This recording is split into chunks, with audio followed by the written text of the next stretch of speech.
It'll start in a second. You'll see the music. Here.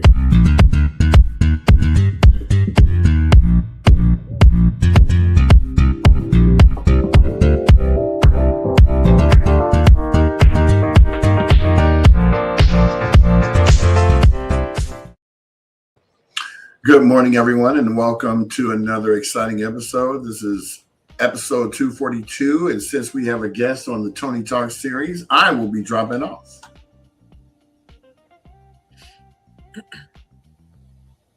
You're on mute, but Jamal's saying hi, everyone, and he's going to drop off too. Co-host saying welcome, everybody, and I'm dropping off as well.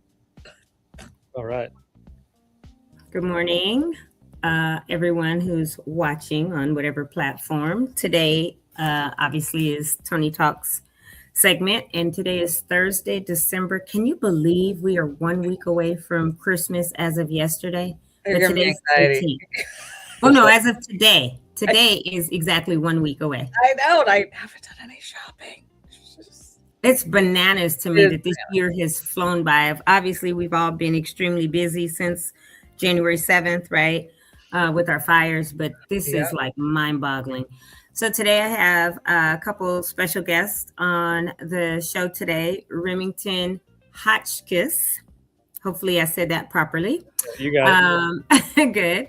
From Sonic Fire Tech, and then Allison Elaine, who was on last week, and she's been on a couple times before, who you know from PCI Builders.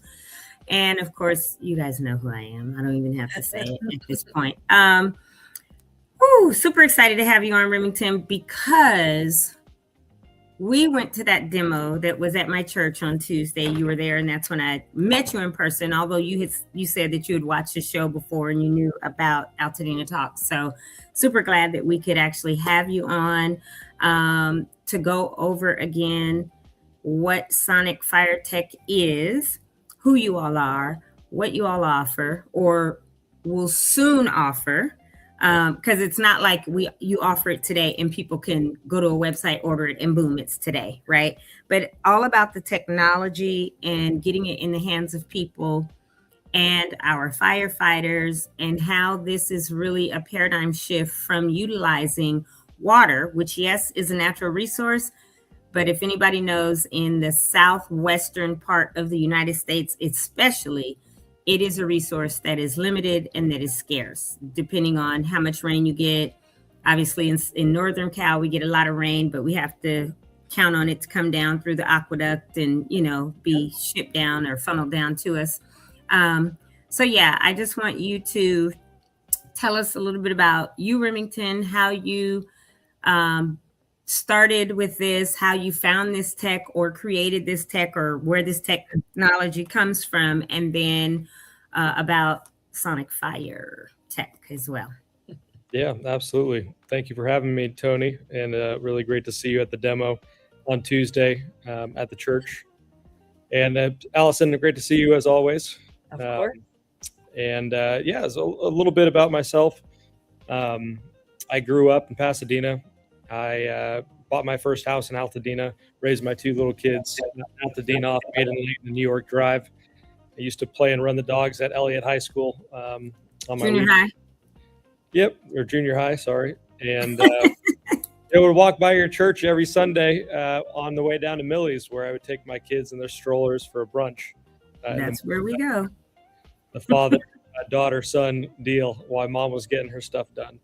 And obviously joined us at some points. But yeah, Altadena was a place I loved. I mean, I grew up hiking Eaton Canyon, going to the nature center down there with the kids, and family all lived in Altadena, from Kinaloa Estates to where I lived in Maiden Lane. And so, driving down, running and walking those streets, I remember house parties growing up and families. And when the fires ignited, they ignited just north of Kinaloa Estates, which is where my in-laws live.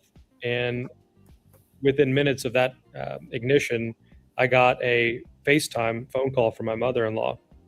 And she just sounded absolutely terrified. And I saw the flames behind her and said, "Get out of there, grab whatever you need, but your life, we could figure out everything else. Your life is most important. So just get out."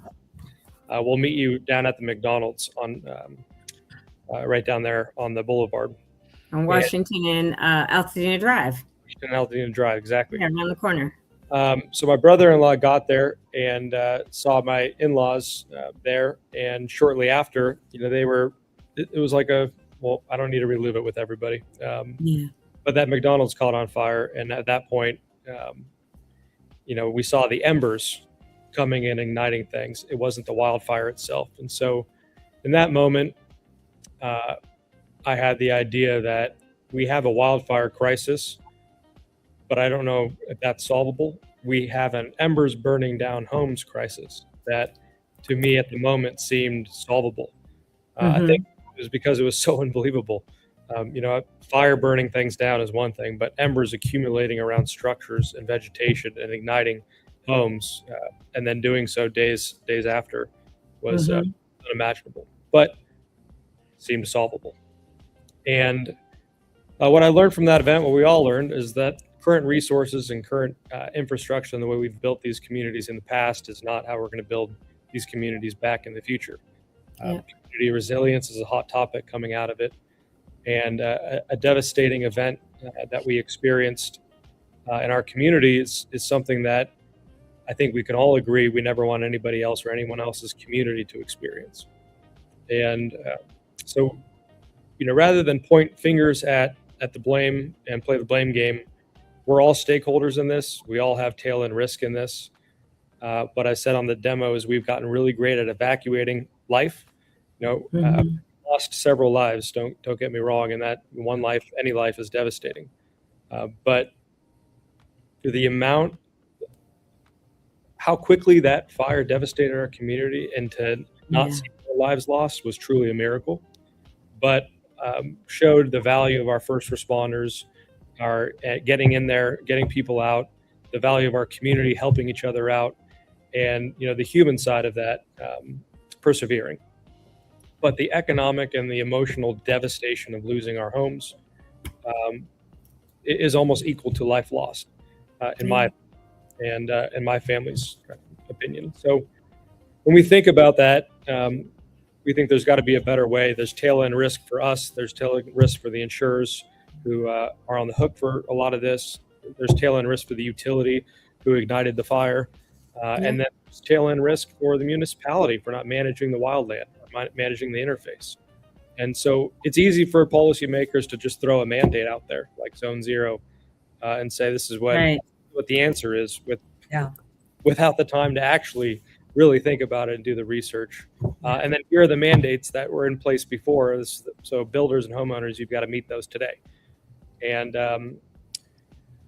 so long story short, I came out of that experience, and 1 week later, just by happenstance, was planned to compete in an entrepreneurship development program and competition at MIT, where I'm a serial entrepreneur. I've started several businesses and sold a business most recently.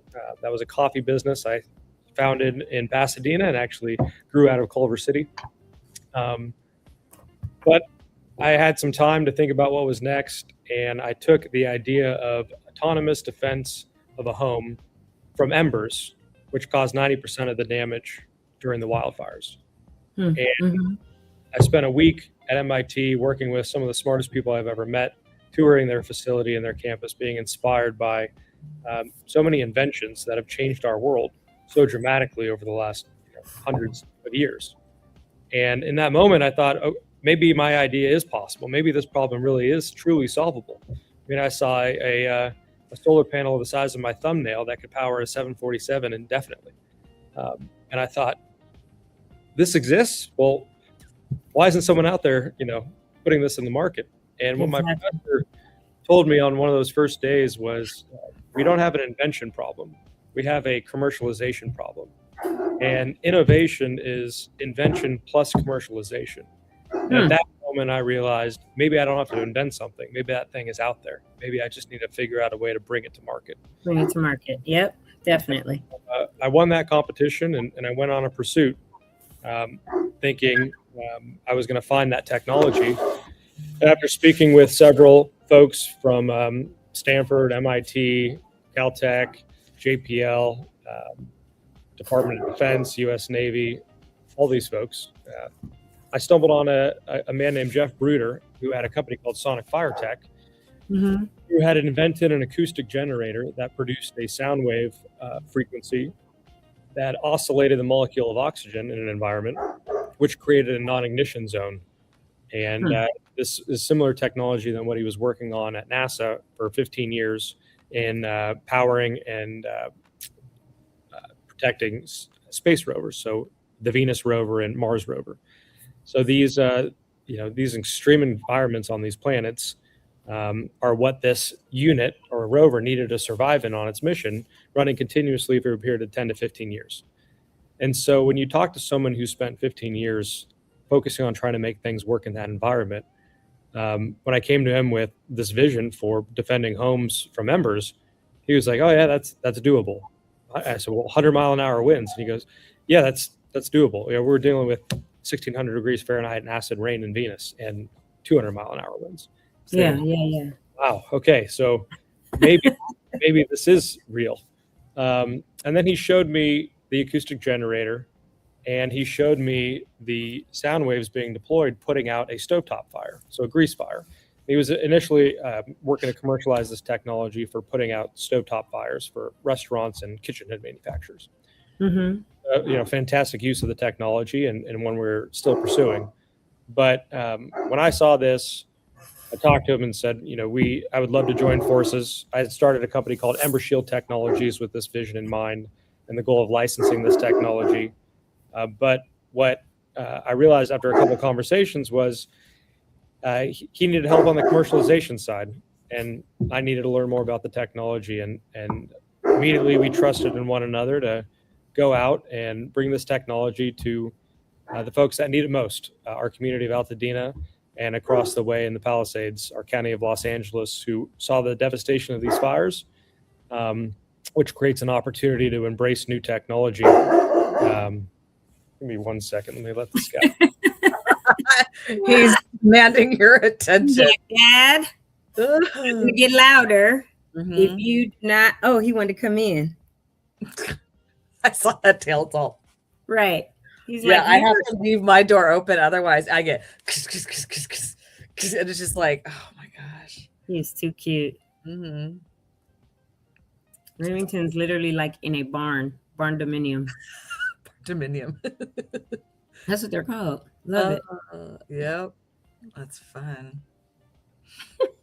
Yeah, I mean, when you think about the capacity of mobility, low voltage powering, I mean, these could be, out in around in the perimeter of the city on power poles or, the transformers that cause the fire. If we have solar powered, emitters and detectors around them, could put these out so that it doesn't reach the city. And I was just thinking about that last night. I was at a mixer for the company, the nonprofit that's doing a ton of remediation, GER3, who works with Habitat. It was really fun, but we were talking about it, and I was looking around at all the power poles, and you could just easily, like how they have solar powered cameras or etc.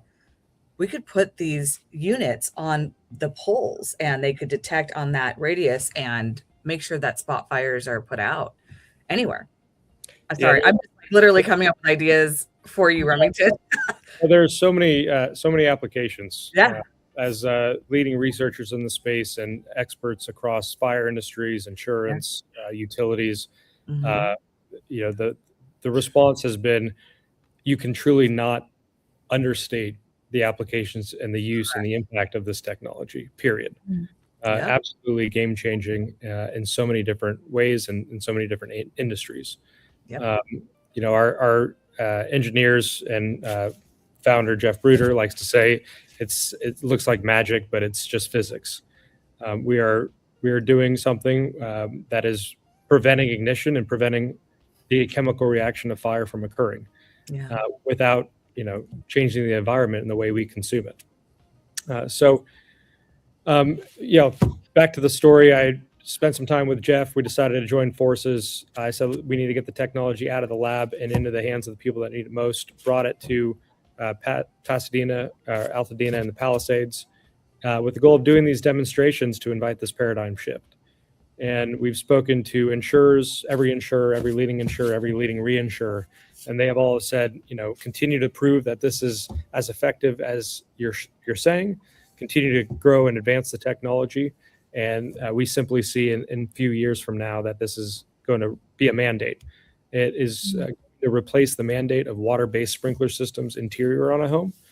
We know, insurance companies know, homeowners know, those systems they fail, they corrode, they do not have a great history of being effective when needed.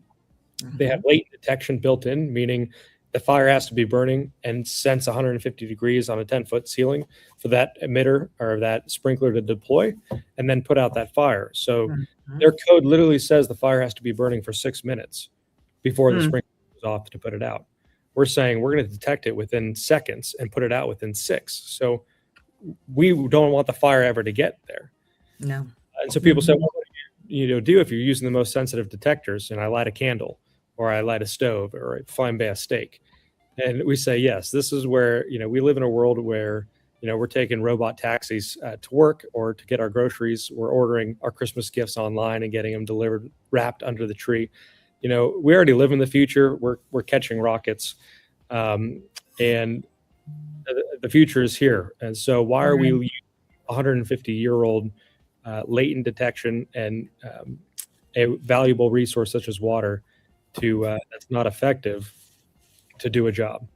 It doesn't seem to make sense. So water is a precious resource.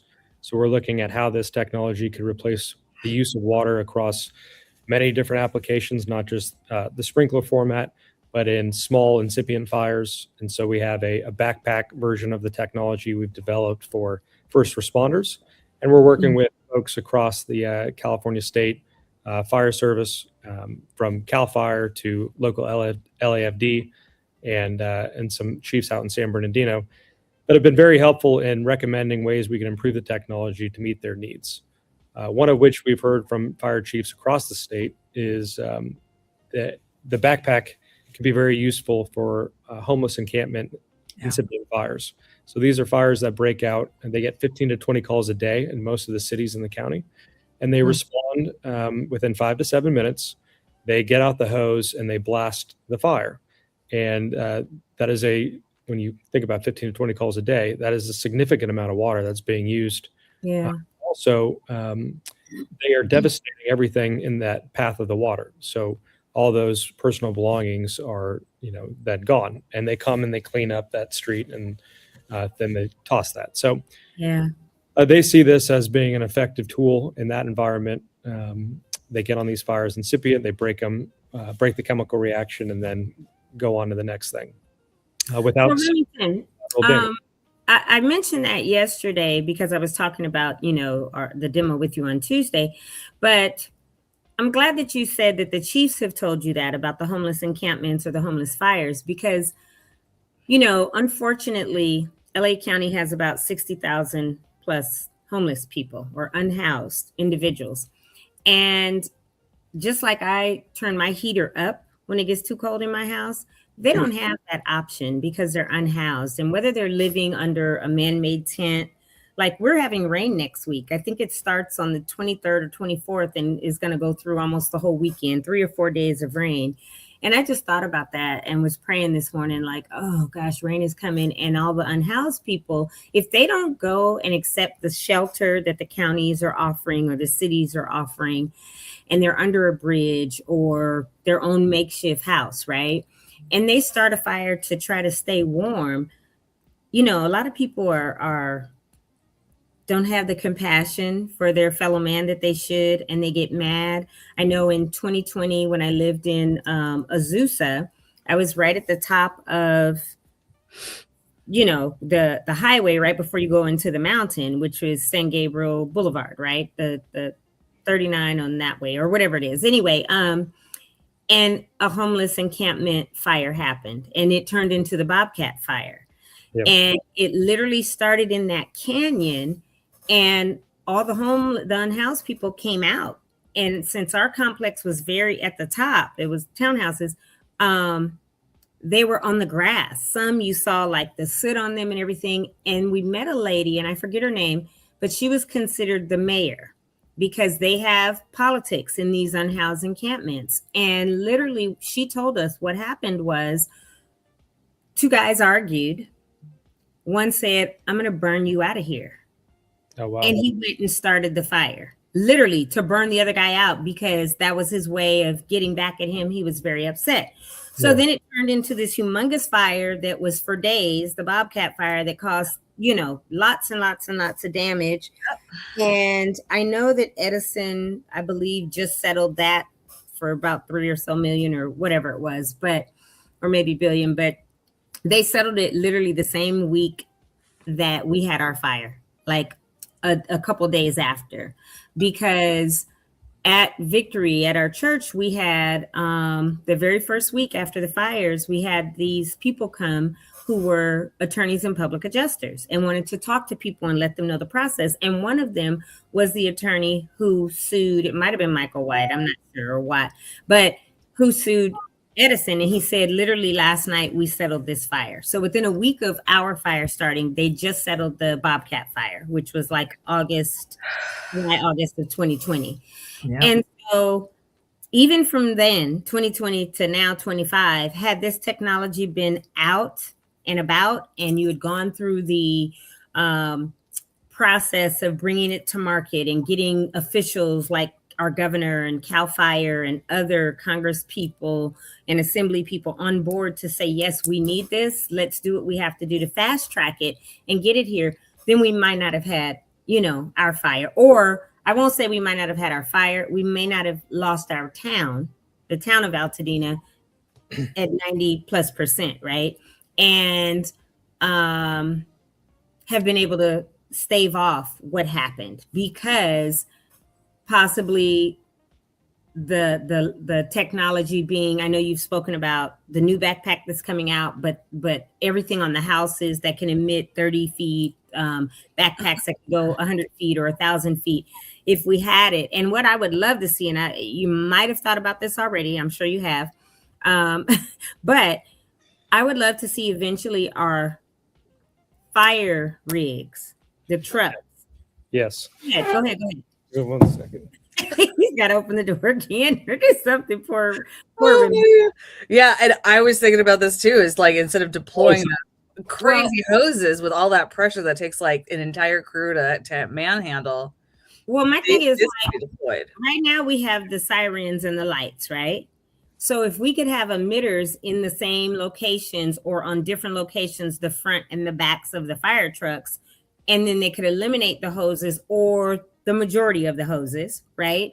Mm-hmm. Then the resource of water is not utilized as much because we know in Altadena, we have infrastructure issues because we're unincorporated. We're not a city. We have 3 different water companies, right? Yeah.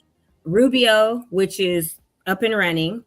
Los Flores, I don't think has come back yet and may never, which is a big issue. And then Lincoln Avenue, which has been up and running. And I know the city of Pasadena initially was like, hey, if you guys want us to pump water up there, we can, right? But it didn't happen. So the fact is, if they could eventually, this might be 10 years down the road, 5 years, whatever, but if they could start having these emitters and this technology on the fire trucks, oh my gosh, can you imagine when you're going into they don't have to sit there and mess with the hydrant and hook up and get it started and crank. Well, just to be going into the fire and the emitters are going off and you see fire start going out and smoldering because all of the engines are outfitted with this and they're on there, right? Because yes, I mean, I have a video on my phone that one of my cousins sent me because I text him and his sister at 4 a.m. saying my parents' house was gone and my sister's house. And then he came up from, I think he lives in Altaloma, and he came out and literally was there as his father's house started to burn down. And the firefighters were there, but they went to one hydrant, uncoupled it, coupled the hose, and the hose was stretched across the street. It never filled up. It was flat because there was no water in that hydrant. Then he went to the one across the street and the exact same result. And my cousin has all of it on. Precious wasted minutes. These are precious minutes.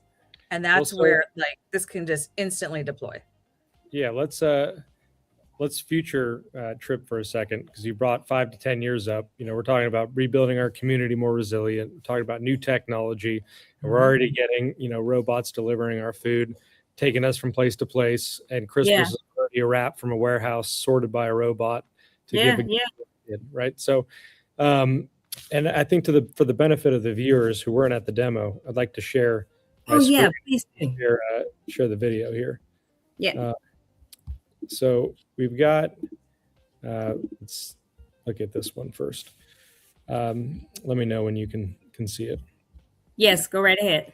Okay, so we see multiple uses of the technology, but one is in the future for exterior defense of a home. So we have a very sensitive detection system that can detect embers coming into and accumulating around a home.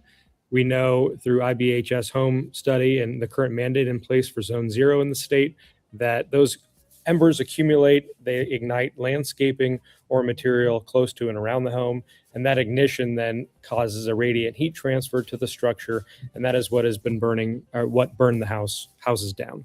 So it's those embers that start the fire, but it's the accumulation of those embers and igniting landscape and other materials burning those homes. So what we are offering is a paradigm shift in that. So we have a system that is an acoustic generator that deploys a sound wave through a ducting system that could be tucked into an eave or into a rain gutter, and with emitters every 10 feet, similar to like a sprinkler head.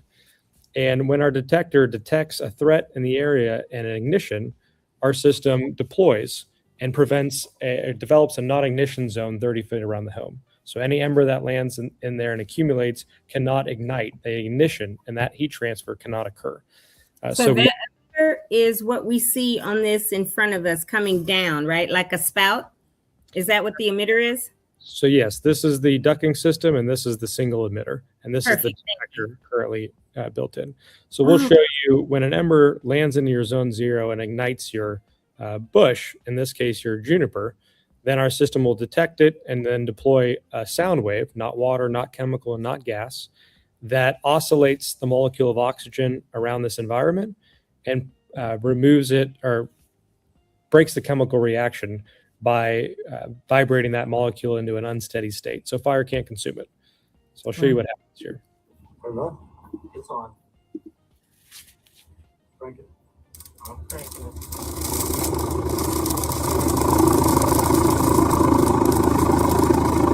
81% now.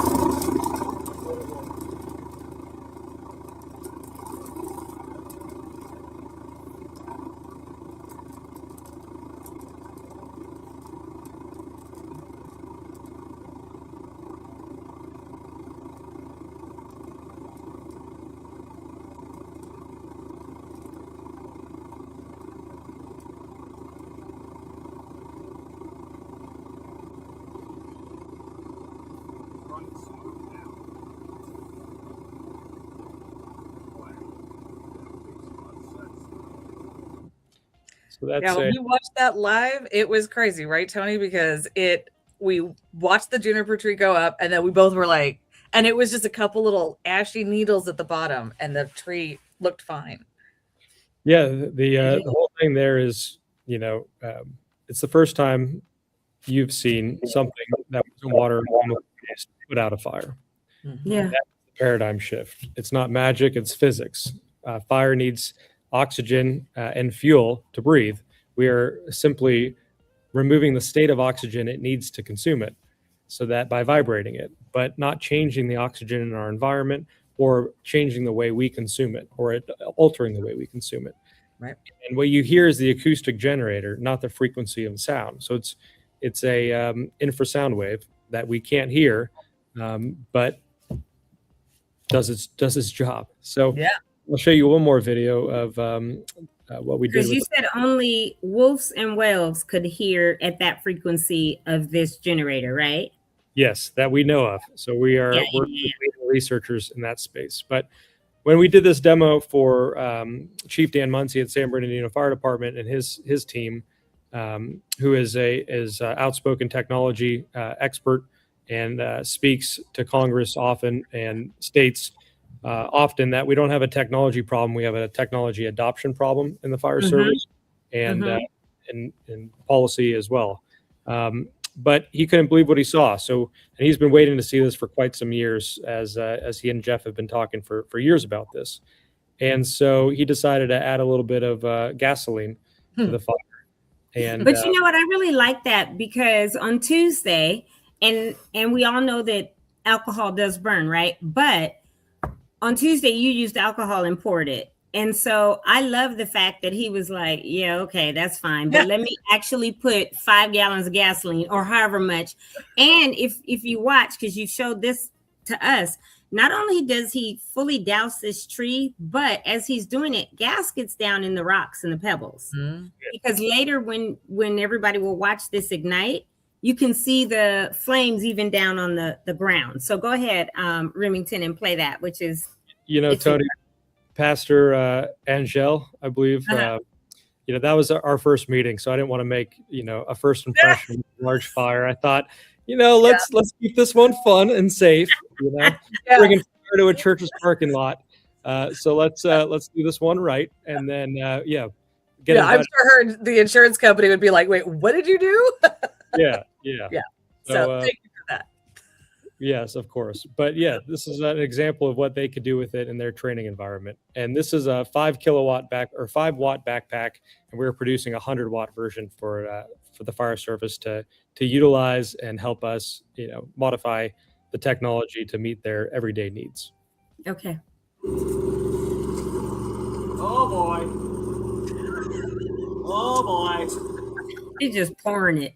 I was talking to some firefighters, some ex-firefighters last night, and they were like, oh yeah, they were put like gas on it. I was telling them about this. I hope they're watching right now because I was like, I feel like firefighters are a little bit. Oh, you have to see it to believe it. Yeah, they're more skeptical because they deal with fire all the time. Right, but they also love like testing kind of this stuff out. Yeah, now that's a fire compared to what we saw Tuesday.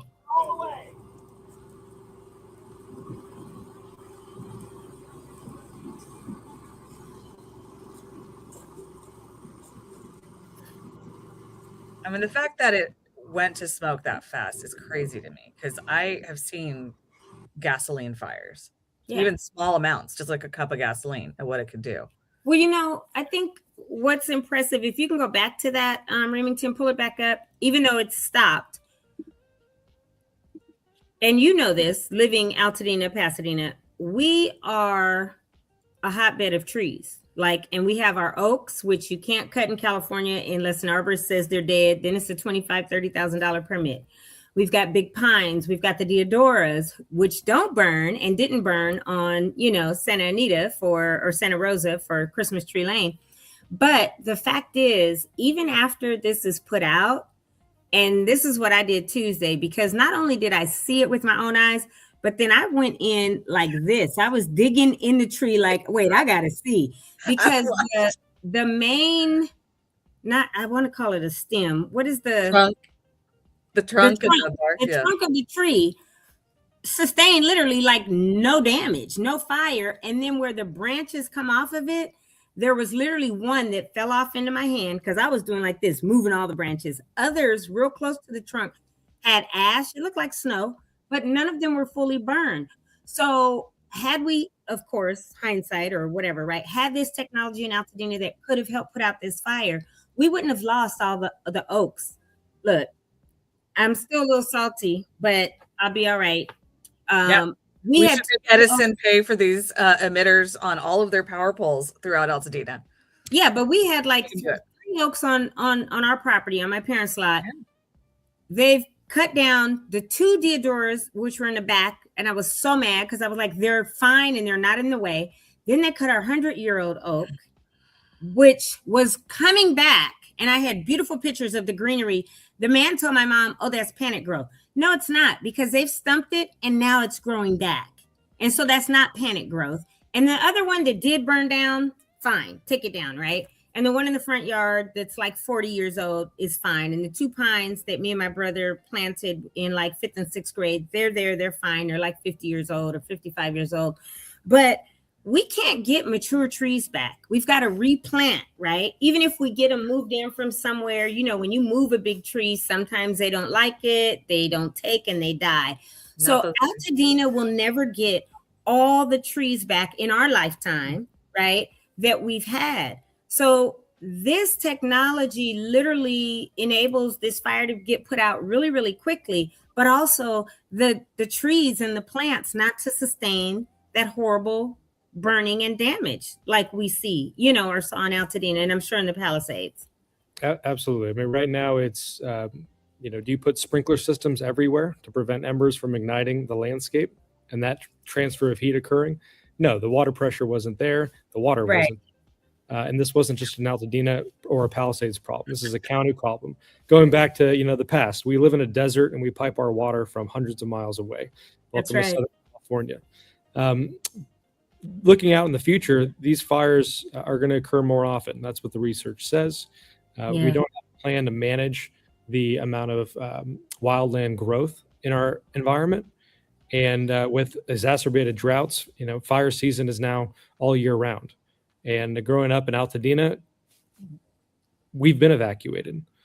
We know people have been evacuated. We've seen those on the news. We've had canceled school days because of smoke days and smog days.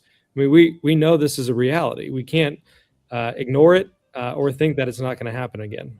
And we can't just keep doing the same thing over and over again when we know it fails. Like that, to me, is actually the definition of insanity. And that is we keep perpetuating. Firefighters are so frustrated, as I know Chief Muncie is, because they are not given better tools to handle it, because it's just the resource is so scarce and valuable. The gentleman I was talking to last night, he's like, the reservoir runs dry before we even have a chance to really use it to put out fires, because everyone's using their sprinklers, their hoses. And he's like, so when we get up there, we have no water to fight fires with. And it is a massive problem. So imagine we put water sprinkler systems in everybody's homes. And I get it. People want to be back in their homes and they want to rebuild quickly. And I understand that. But we put water sprinklers in these homes and that plastic melts. And then you've got water leaking all over these homes. There is no more pressure for the service. There's not pressure to begin with. So to count on that system is also insanity. But what's more insanity to me is the response from policymakers, politicians on, whatever side of the aisle. But this is a bipartisan piece. Wildfire is bipartisan. Fire is bipartisan, but it affects everyone and equally. Yep. What it will take is some of those same policymakers to lose their homes to the fires before they say, oh, we really need this, right? Because a lot of them, and we know this, and I don't care. And if you're a politician watching, good, watch and listen. But a lot of politicians, as we have seen, have massive amounts of their personal wealth that comes from different companies, right? That they can invest in or that are publicly traded. And if you're a sprinkler type system or natural gas or fuel versus solar, we've seen it, right? And we've seen them kill policy that could be more beneficial to us because this is where their money is. So if in fact some of them have money tied up in the sprinkler industry, then I could see them saying, well, no, maybe not, or let's extend this out. But when it comes to really making sure that you are making policy that will be beneficial to the environment, to all of your constituents, we know that after fires, there's toxicity, right? We had all these houses in Altadena. The majority of Altadena was built post-war, right? Through the 60s, 70s, and plus. And there's lots of asbestos in the concrete, in all kinds of stuff. And so when that burns, and for those that have solar or had solar, then you had lithium batteries. Those and that had EVs. When those EVs and those solar panels on roofs burned, you would go through Altadena and you would see on the burned cars EV or something, because they have to be disposed of differently and handled differently because of the toxicity. So I want us to address that, but then right after, there's several questions that have come in, Remington, for you, and I know that you've kind of answered them, but not directly to the people, just as we've talked. But I want to put them on, let them their questions be answered by you, because I think they're very important. People are asking. So But just How to do some of your pass the points, stuff? Yeah. to some of your points on the future piece, we have two mandates we're dealing with to get back into our homes. That is one, 20-foot, mandated water sprinklers inside of our home, which Mhm. there's no pressure, there isn't water. Why are we putting new water infrastructure in a Yeah. drought state? Right. Let's solve that problem with sonic suppression over water-based suppression, and we can use your help with that. The second is the Zone Zero mandate. We love our landscaping, we love our trees, and there's equal amount of science stating that that landscaping captures embers and captures other things, preventing the homes from burning in a significant way. So similar to a snowdrift, right? A fence line that captures these things. We need to be building back smarter. We need to be building back with better materials. We need to be better. I agree with all the IBHS piece. However, there are variables that are not being considered here, and they're all alternatives. And we are also not promoting as Sonic Fire Tech. We are the silver bullet. We are inviting a paradigm shift of silver bullets. The combination of technologies, the combination of home hardening, the combination of what Allison is embracing at PCI Builders. This is how we rebuild smarter, and how we do so, in a very smart and effective and budgetary way, is we adopt these as a community at mass, and we take a bit of responsibility for this in our own hands, and not just say leave it up to the politicians to decide. Let's push back on these mandates with reason and purpose, where we do feel we can't repeat insanity. But on the future state of things, you've seen the backpack now, you've seen the house, but we have a development or demonstration contract with PG&E to defend their power lines and transmission lines and substations as well. So we are working actively with the utility, with the system that is going to be 1,000 times more powerful than what we just saw to produce a large radius of non-ignition zone around their critical assets, which in the future may prevent the ignition of the arc line. So the California Edison experience, which sparked the devastation in our community, according to what I've heard. So Yes. Putting this on a power pole, like a tsunami warning system, but a sonic defense system, makes a lot of sense to me. This isn't something that I think, people should stay home during a wildfire event and watch those embers come through and watch sonic defense, defend their property and defend their community. No, but we've gotten good at getting out. So get out, but let's get really good at, autonomously defending our infrastructure, our community. Yeah, and the one thing I'll say about this is, when you look 10 years in the future, you think about water sprinkler systems on every home. If we adopted water sprinklers on every home, internal and external, who would get priority of pressure? Is that scalable? Are we building a new aqueduct system? Are we desalinating ocean water and piping it into our community? No, Nope. it's such a waste of a precious resource. And the cost we won't have enough. enormous. So how do we get makers to make acoustic suppression technology accessible to everybody? And how do they develop rebates in a system similar to solar or artificial turf, where reduced water usage is rewarded? And how can we as a community totally adopt this solution so that we create defensible space in our own zones, but herd immunity, as we saw in COVID? This is where things work. Let's create herd immunity for our homes through this acoustic-based suppression technology. And so I'm gonna put up one of the questions, because I know you've kind of talked about it, but I want to make sure before we run out of time that we answer people's questions. This one that says, is there any footage of fires being extinguished with the fire being away from the oximeter?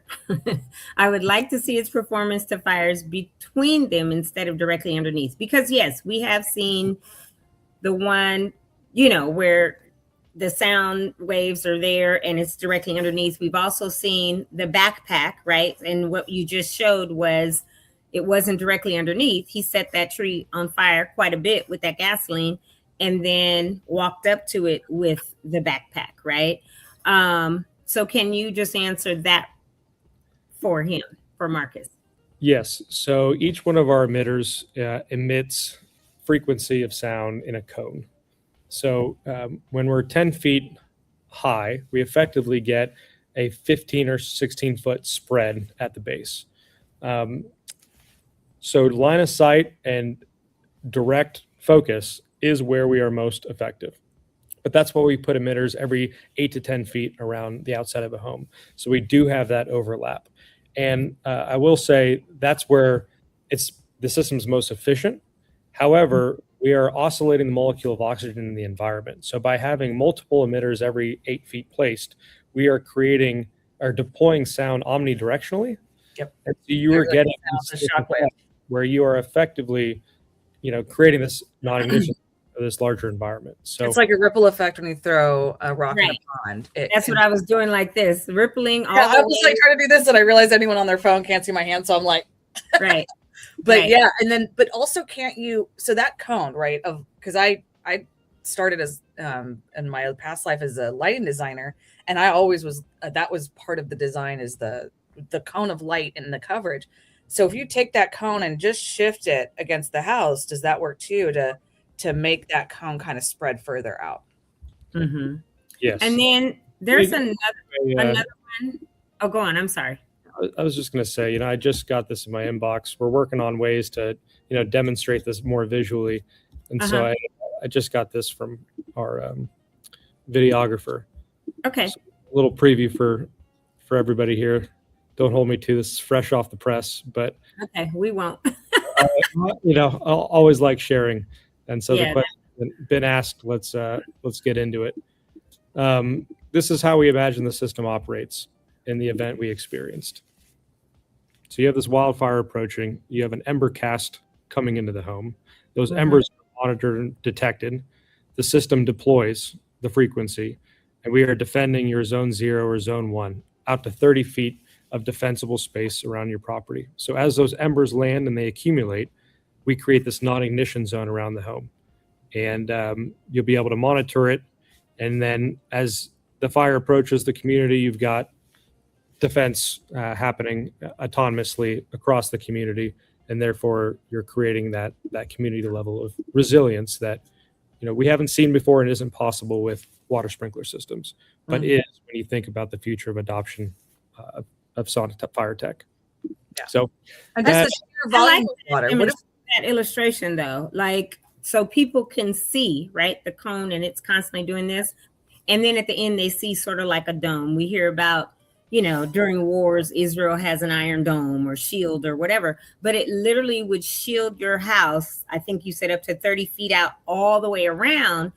And if you can bring up the one that's on your guys' website or that house again, so people can see, it literally looks like, and the ducts can be put up in place of rain gutters, but it looks like, and I love seeing the copper ones, but I think you could do it in black or whatever, white. PVC, right? If you're talking about the economy of the product or the material you're using, copper is very expensive. It's gorgeous. And if you can afford it and you want to see that out on your, because some people have copper rain gutters, Right. That's a gorgeous exposed version. But if you want to just be able to have it tucked in and nobody even can tell it's there, we run PVC or any rigid pipe within that gutter or soffit system.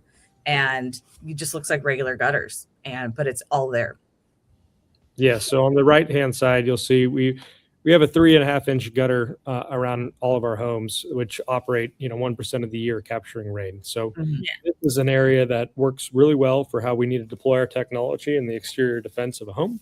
And so we modified the rain gutter to be a 7-inch rain gutter, where you have a 4-inch box in the rain gutter that's totally concealed that we run our 4-inch ducting through with our emitters deployed on the bottom. And then you have that 3-inch rain gutter in front of it that captures the rain.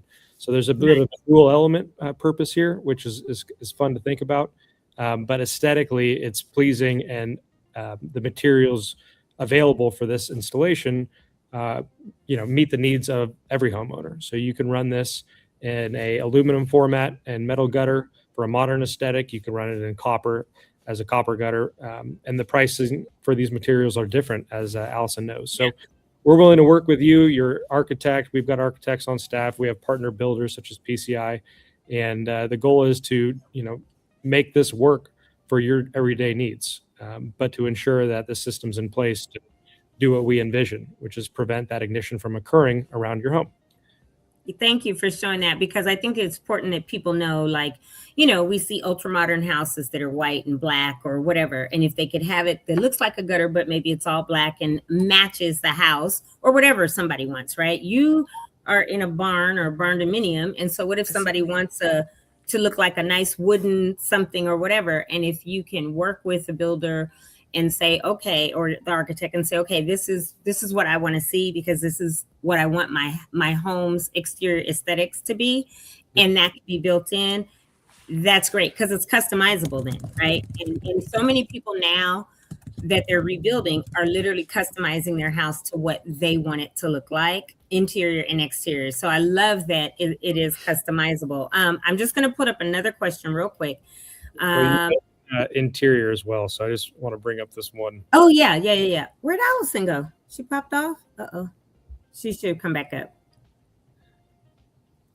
Oh, yeah. Please bring that up about your interior. I think I just tried. Here we go. Let's try it again. So the idea is, you know, similar to the interior sprinkler system. You've got those every 8 or so feet around your home. So this is what an interior sprinkler system would look like in the home, but instead are acoustic emitters. So you think about, you know, early detection and early suppression. You have emitter caps we're used to seeing as sprinklers, but we would run a 4-inch duct instead of the 1.5-inch duct through the home, and the acoustic generator up in place of the water. And now you have acoustic suppression, early detection, not latent detection. And when it deploys, no collateral damage. So you're not dealing with mold remediation, which if you own a house, or we experience a lot, and insurers experience claims for. It's harder to rebuild without this resource, but wanted to show the interior value of this technology as well. That's awesome, because again, I keep going, they're mandating sprinklers. Sprinklers are so ugly that they're sticking out of your ceiling everywhere. But then what you and Allison have said, which is insurance companies are so on board with this, because if you have a home fire and these sprinkler systems go off, they're still on the hook. And we know insurers don't want to pay anything, even though you constantly pay every year or every month or whatever. They don't want to have to ever pay a claim. And then if you do, even if it's not your fault, then they want to up your insurance. So the fact that, and I lived in a townhouse that one day I came home and my entire bottom was flooded. And it was because the lady next door, a pipe broke in her townhouse and our wall adjoined. And of course her insurance paid for it because she was the owner, but I had to live there or move within, you know, the days, because they had to not only rip up and replace the floor, because it literally was ridged, right? It was so much water that the floor was ruined because it was wood. But on top of that, they had to cut all the walls and bring the fans in to make sure there was no mold. They had to put all this super thick plastic up with the zipper to go through it. And my room was upstairs, and they were like, we really don't want you staying here. We'll pay for the hotel. Because if there's mold, the spores will get in your system, all this. And that took a couple of weeks. And so it's an inconvenience. Insurance has to pay for you to live somewhere else, plus all the remediation, which I know, Allison, you are very familiar with, and you too, Remington. She keeps popping off. She said something went wrong, but I know she'll come back in. And so if this could literally oscillate the molecules, right, and make it so that it puts out the fire within 30 seconds, 10 seconds, whatever. And we've seen the demonstrations, like it would mean so much. And if people got it inside their home and outside their home, and it's defensible along with the home hardening, the fortified home, which basically is your home won't burn within 6 to 8 hours, then there's no reason for insurance to be like, oh, it's going to be $20,000 a year for you to be insured. It should only be $1,000 or so, right? Well, it looks like having some buffering issues. Go ahead. That's the whole thing. We're all rethinking self-insurance and that idea, you know? Yeah. We're paying into something that isn't exactly paying us back what we're investing. So right. You know, what's a better way here? And as we rebuild, it's important to think about self-insuring in that regard. Yeah, definitely. Yes. I mean, the fire department also, when they come into a home incipient fire, they're getting there within 5 to 7 minutes, and they open up the hose, and now you're dealing with water damage, and your personal belongings are all soaked, and you're now doing mold remediation work in your house after the fire. There's a way for that fire to be detected and suppressed in minutes I and literally no just cannot. fire department, then that's great. If the fire department can show up with a backpack and knock it out without spraying everything, and now you're dealing with mold remediation and all your Right. gloves are soaked, great. This is where we believe this technology can solve a lot of these problems. Definitely. but And we're you know, up against which are unacceptable. this I asked you, and I see Classic Ash is asking it. I'm gonna pop it up and read it. But I asked you this at the demo on Tuesday. They basically are saying for emitters on a home, is there a battery backup in case of a power outage? If so, how long is the battery life? So let me just say this, Classic Ash, that I asked, can this be tied into a solar system? Because even though the state has now waived the requirement that every rebuilt home have solar on top, if you build a brand new home from scratch, it is a mandate in California. But on these rebuilds, they have rethought it, and the governor waived that with an executive order. But I have solar. I got solar like in 2023 on my roof because I was like, I'm tired of these bills going high. I need more panels because the bills keep increasing. And I'm like, I'm gonna keep getting panels added until I have a zero bill or close to it. So I asked, what is that battery like, right? Or that battery pack that they have, can it be tied into a solar panel system, right? Or is it something that has to be charged? Is it something that needs fuel to make it run or whatever? So basically you're asking another part of that question. For emitters on a home, is there a battery backup in case of a power outage? And if so, for how long is the battery life? So if you can answer that, Remington, that knocks all of those questions out. Yeah, absolutely. So the whole mindset here is we cannot depend on water or power to defend our homes from a utility and municipality point of view. So we designed the system to operate very efficiently and can run on backup battery or a Tesla Powerwall or a solar panel for days on end. As long as you have recharging batteries, the system can operate. We have been running our tests on a little Ego battery that we use, I think, 1 or 2% when we actually do these demos. So we can run for hours. The little Ego battery on the backpack can run for about 3.5 hours, running the system continuously. And we are designing this to run for days because on backup battery or on, for years on a Powerwall, effectively. We can't depend on the utility. We know that's the first thing that gets cut. So it needs to be self-sufficient, self-sustained. So yeah, that's basically, like you just said, self-sufficient or self-sustained, and you a minute ago said self-insured. So when people are rebuilding these homes, if they do opt in for solar, get this system when you bring it to market and it's tied into the solar, then they don't have to worry about that, right? As far as, is it going to work? Number one, that's self-insuring. Number two, home hardening plus this. Maybe you don't have to have an insurance company that is going to charge you all these ridiculous rates and get higher and higher. And then when it comes to pay you out, they don't want to. But here now your house is basically fireproof, right? Because of all this new technology, and you don't even have to worry about that kind of stuff. So the power of the opportunity after, post the devastation is we are building as a community on a community level. Yeah. Do we have the opportunity to rethink, what is community resilience mean to our homeowners, our community, our residences, our county, and how do we change the narrative of why are we individually going to insurance companies and asking for them to please give us help, discounts, tell us what we need to do. Let's aggregate that. Let's build smarter, and let's demand more fair insurance. That's and not right. Just from a price point perspective, fair from a coverage perspective. That's right. I before Sonic Fire Tech, I was thinking about the insurance side of this.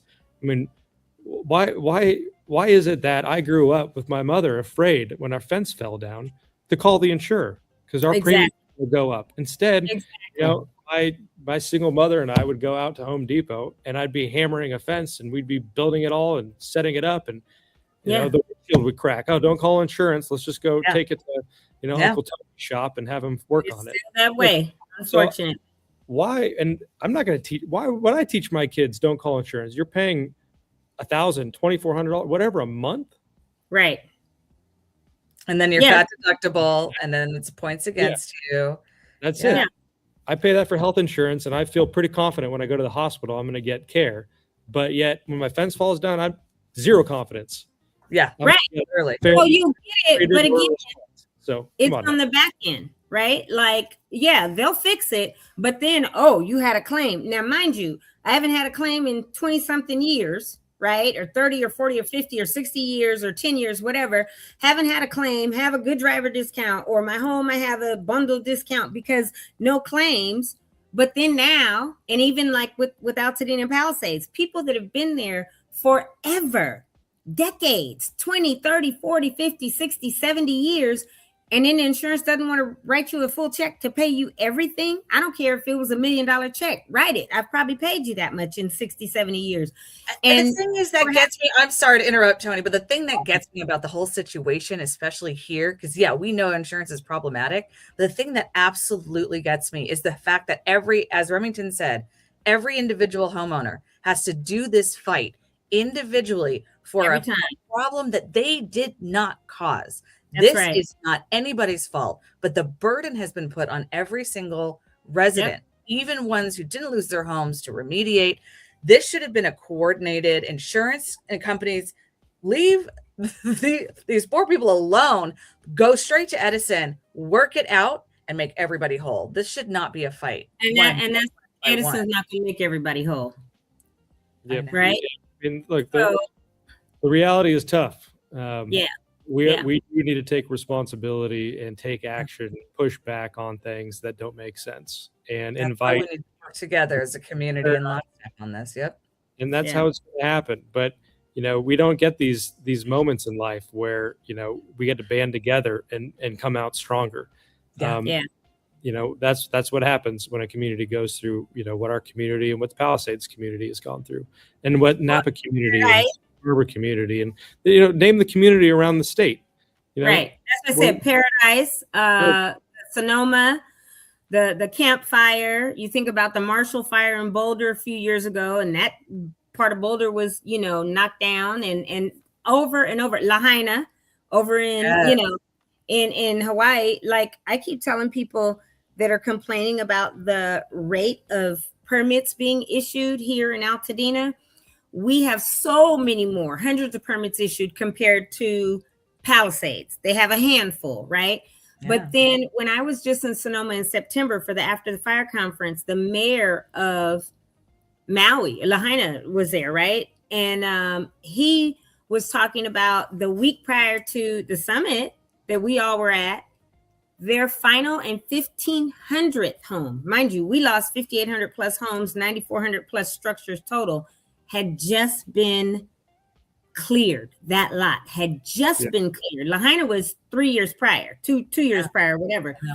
But the crazier thing is, everybody that I have met since this, like through After the Fire or whatever, guess what the common denominator is with all these fires? The date. Lahaina was August 8th. Altadena was the 7th and 8th. Campfire was the 8th when that started. Almost everybody then goes into conspiracy mode, right? And the chemtrails or contrails and all that. But the craziest thing is, almost every one of these big fires, I think the Marshall Fire, if you look up those dates, the majority of them started on the 8th of whatever month it was and year, which is bananas. So the fact, though, is like, what can we do? And like you said, if that means we all have to be at county council meetings, the board of supervisor meetings, at writing letter campaigns to the fire chiefs for our cities, our towns, our counties, to the CAL Fire chief. And I know you're working with CAL Fire, but I did tell you, I sent the video from Tuesday to my brother, who's a deputy chief with CAL Fire.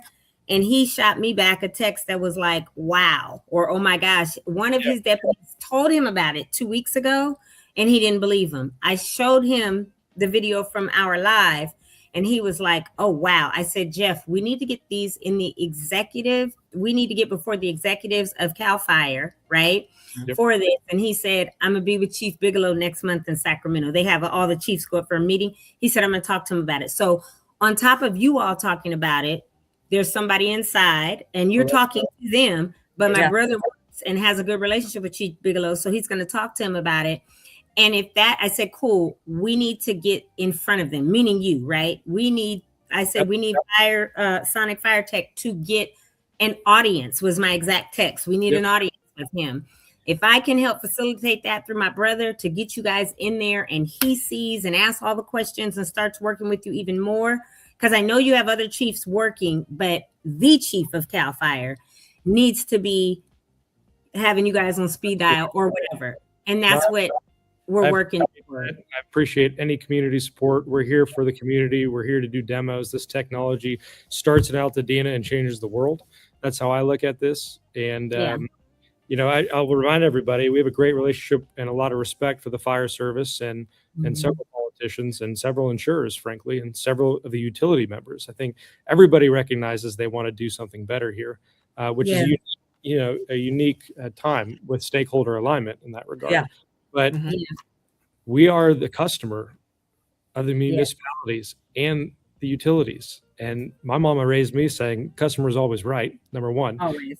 Number two, you politicians, the fire service men, you work for us. I want to remind all the homeowners, all the Altadenians, we pay taxes, we pay their salary. They work for us. That's right. So why are we asking them? We need to tell them what we need. And it's their job to give the people what they want. That's right. It's no more begging. We have to demand it. We have the opportunity not to demand it from our front porch as a single homeowner talking to one insurance agent, okay?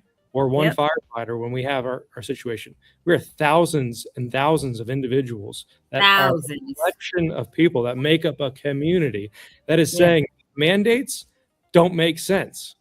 Right. It's insanity. And they know it. They know it. They know it.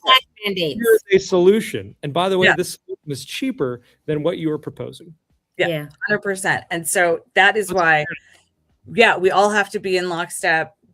The call to action here is, and when I talked to Remington the very first time, was that, I mean, you know me, Toni, I am tenacious. I'm like a dog with a bone. Am I even still being heard, or is my internet frozen again? No, I'm listening. I'm listening. Okay, good. Because you almost froze. I'm like, not again. Because I'm laughing because yes, you were tenacious, but the other night I had to let you have it. You did. Like you said, I had to collect you and gather you together, which I love because we have that kind of relationship since we met this year.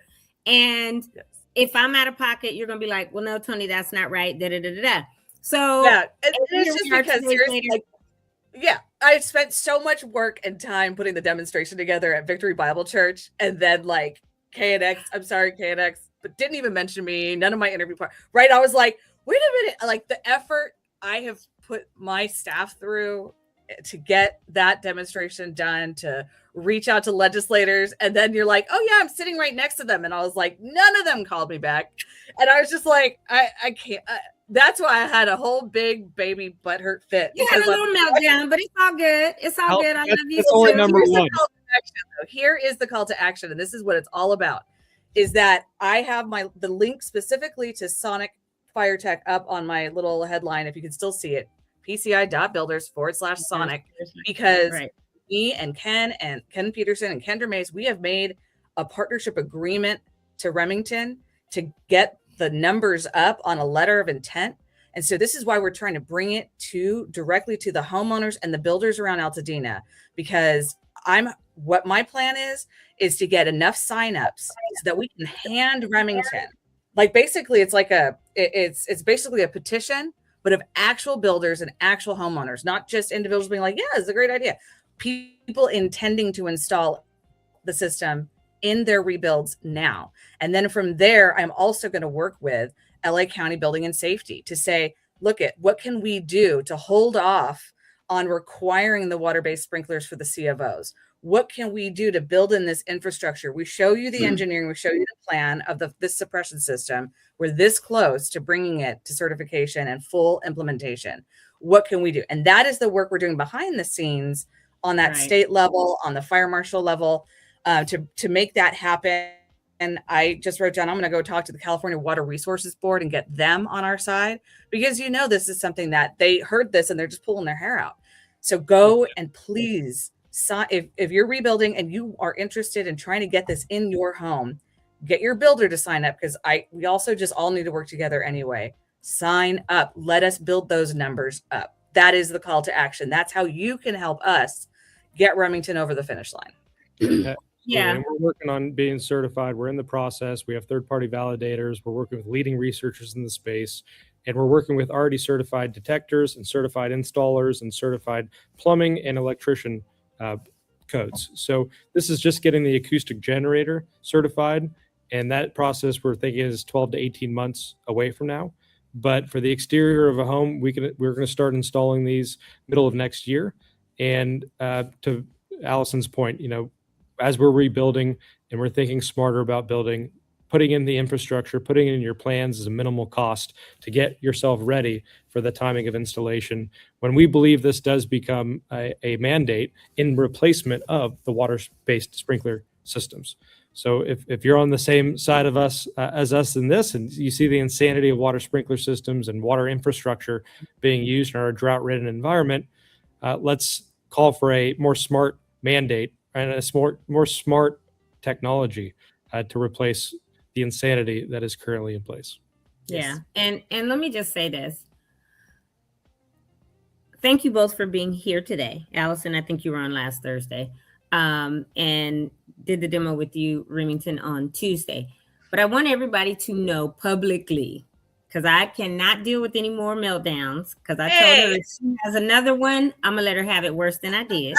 But I want everyone to know, literally, the way that they connected was because Allison was asking around. She's been doing all this fortified home. Her and I have been talking about fortified homes for a couple months, and she knows of IVHS. I've talked about it on the show, and I'm like, okay, we need to make sure people have this, because when I was at the summit, a lady said her insurer told her it was going to be like $10,000 a year to be insured. This is the campfire. Then she got the fortified home certification, and it went back down to $2,000, $1,500, whatever it was, right? From ridiculous to what normal would be. So Alice, I've been talking to her. I think I called you from the summit, or as soon as I got back, like, hey, we need to find out about this fortified home certification. People need to have this, all that. Yeah. And so that was September. So the fact is, Allison is a policy girl, lady, and she will write policy. She will be in people's face. This is the Toni Talks segment, right? I get in people's face, but in a different way. And I have always been told, say what you mean what you say. I'm not afraid to talk to anyone. Do you hear me? I was in the Air Force. I talked to generals. I argued with them. I remember my first sergeant telling me, if you don't get out of my office right now, I'm going to discipline you. And I was like, but yeah. Right. So I am a talker. I will talk to anybody. The fire chief that I met, Springle, the other night, Remington, I saw him in the corner. I was like, oh, let me go talk to him. And I went up and I was like, hi, your name is? He was like, Chief Springle. I said, hey, I'm Toni. And I started talking to him, and I was like, do you know about sonic fire tech and how the sonic waves can put out the fire? And da-da-da. He was like, no, what are you talking about? And I started telling him. So he pulled his card out, and I have to email him today. And I said, I'm going to send you a video. I'm going to need you to watch it, because we need this. And I know you're an assistant chief, but I need you to talk to your chief and other ones. He was like, well, can you get me a demo? I said, when do you want it? Absolutely. I said, literally, he was like, in the next few weeks. I said, I got you. You can have one in January. Let's wait till after so for me, that's what I'll do. And I will talk it up. And if I got to be in Senator Sasha Brene Perez's face, because she's been on the show. She came to my luncheon. She saw me the other night and was like, hey, Toni, and gave me a hug. There's enough people now that kind of know my name or my face that I can go before somebody and say, listen, I'm going to need you to really listen. We need this. And how do we get it to that next level? So whatever you need from me, Remington, to do that, we will do that, right?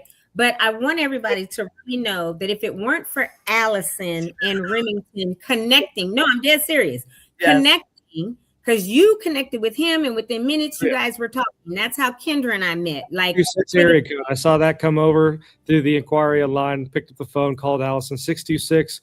I live in Altadena. Where are you from? She told me Exactly. her story. I got on a phone call with her and Ken the next day. We were talking about rebuilding smarter, community resilience, do the same thing. This is insanity. And said, all right, let's join forces. Boom, we've got momentum. And then now looking at Toni, Toni's going, does it work?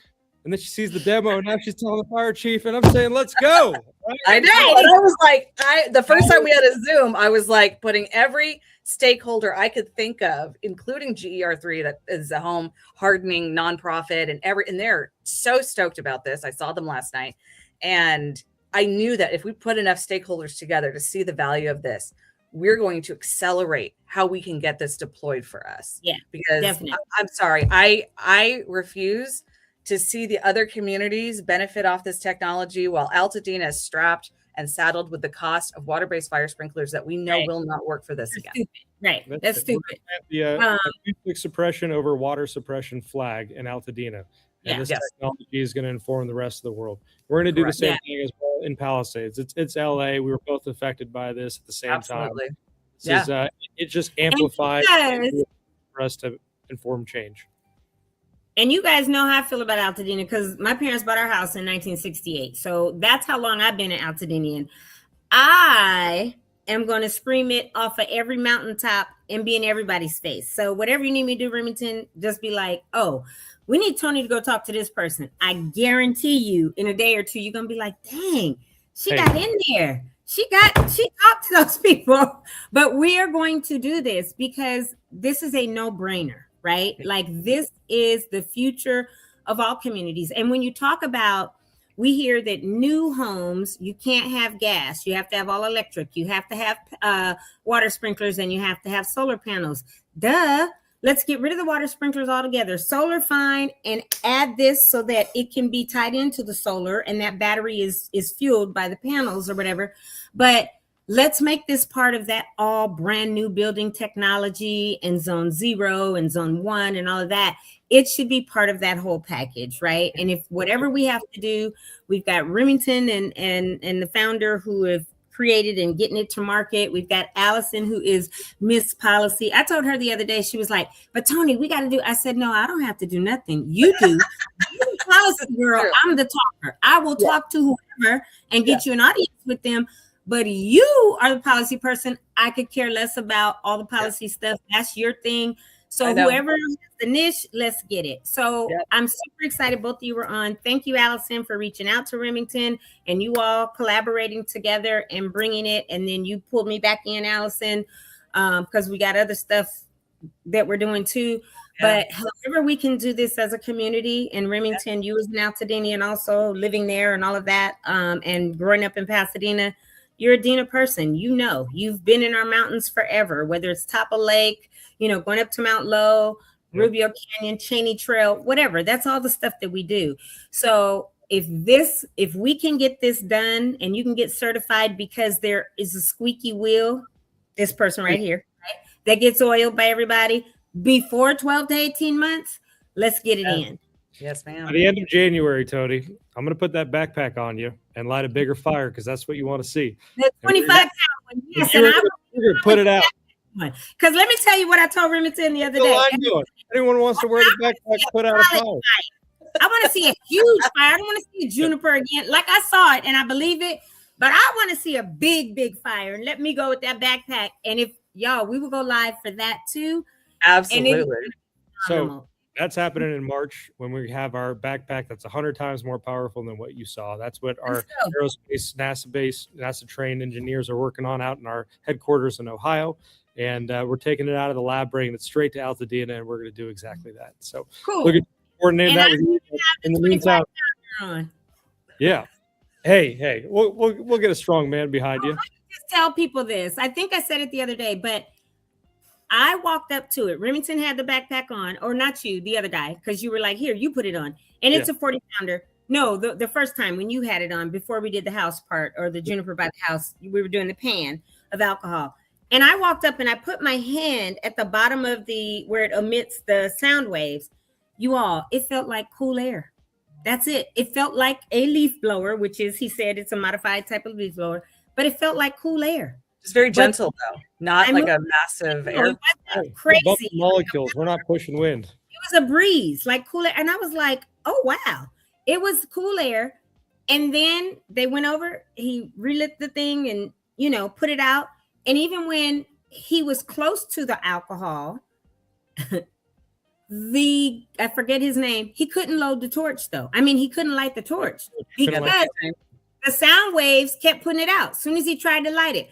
So for people that smoke and want to kick the habit, get this at your house, inside and outside, and go try to smoke a cigarette or whatever. It won't even let you anymore. No, so it has dual purposes. No, but anyway, this is amazing technology. There's no doubt we all need it everywhere. And I so look forward to partnering with you guys, Remington, Allison, however what we can do and get this out there.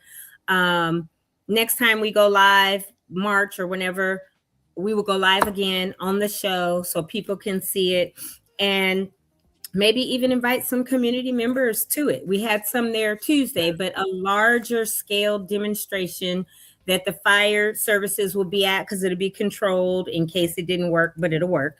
And I'm really looking forward to that. Toni lights the fire, Sonic Fire Tech puts it out. I see it right there. Town Hall, Altadena, coming soon. Let's do it.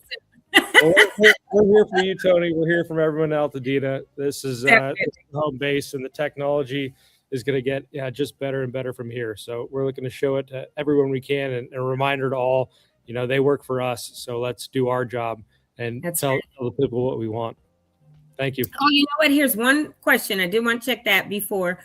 They said, did Remington mention actual installation costs for external and internal emitters? Now, Remington will tell you, but please, you all do not quote this because since it is not in market yet, prices may change. And this is just a guesstimate based on housing, house size, all of that. So go ahead, Remington. I wanted to put that disclaimer out there first because people will be like, well, he said, no, that's not it.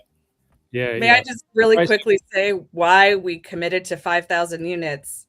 It's because that's the point at which that break of manufacturing and economy of scale will drop, and Remington can get you take that away, Remington. Yeah. Go ahead.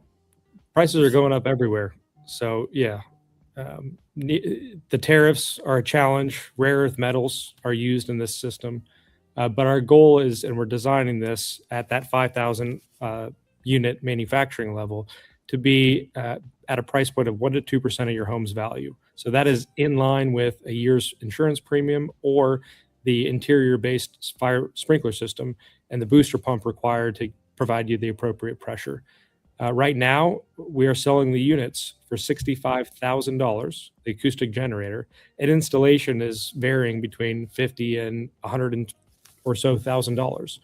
But right now, these are early adopters whose homes are north of $5-10 million, who are on the California Fair Plan. They've got $3 million in insurance coverage. So they are self-insuring and throwing everything at it because they see no value in paying the insurance. Right. So, and these folks are on, $80,000, $100,000 a year premiums, but they're the folks helping us get the technology produced. And, working with Allison and this unique partnership allows us to aggregate demand and then take that to our manufacturer and then start building these units and invest the capital required to do that. So we can deploy this technology at scale because that's what we want to do. That's how we get to herd immunity and solve our goal, which is not, get the technology to a place where it's not solving problems. We need it solving this problem that we just experienced here in Altadena and the Palisades and we're experiencing across the state. So 100%. Right in line with the affordability of most home improvements.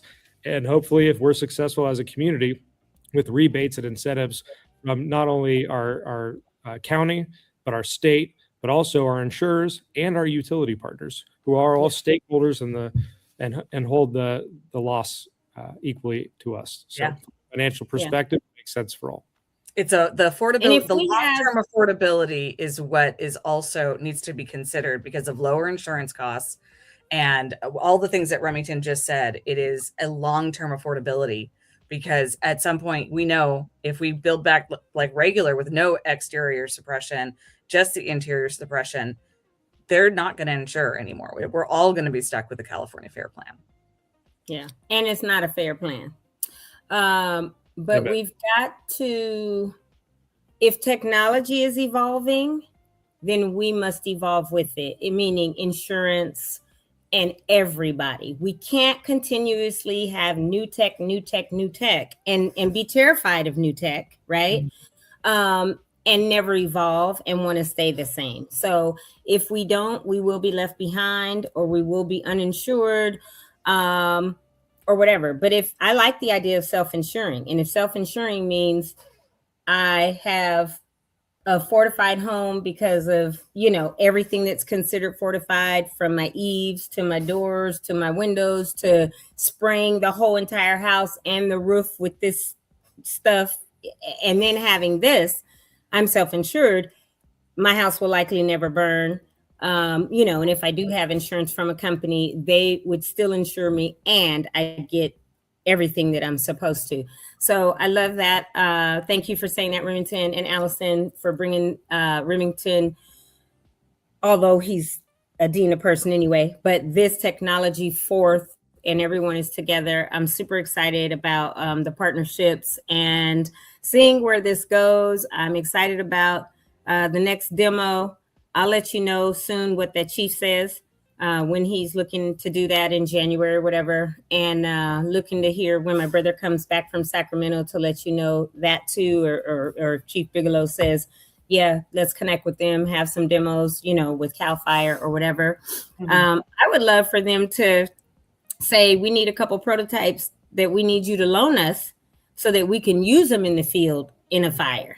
They said they need us to donate to them, drop the units off for free so that they can utilize them and provide us that feedback. But for us to do that, it costs money to manufacture these units. So Right. if everyone's looking to support the fire department, get this technology in the hand, one way is to donate or purchase one of these systems and donate it to the fire department and do that. So there's many ways this needs to work together. But if you're interested as a homeowner or a builder or an architect, Allison is the point of contact, pci.builders/Sonic for more information there. And for general information on the technology, sonicfiretech.com is there. And as viewers of Toni Talks, put the pressure on Toni. Watch her light a fire in Sonic Fire Tech. Well, I will. They know I will. Yep. No, And hey, just in the vein of how I got like butthurt because of the major heavy lifts that I'm doing, and it just sucks when you're like, okay, I'm just over here. But Remington, I want to honor you for the heavy lift that you're doing when you saw what needed to happen and you went to work immediately. Yeah. And I fully honor that spirit, because that's what I did too.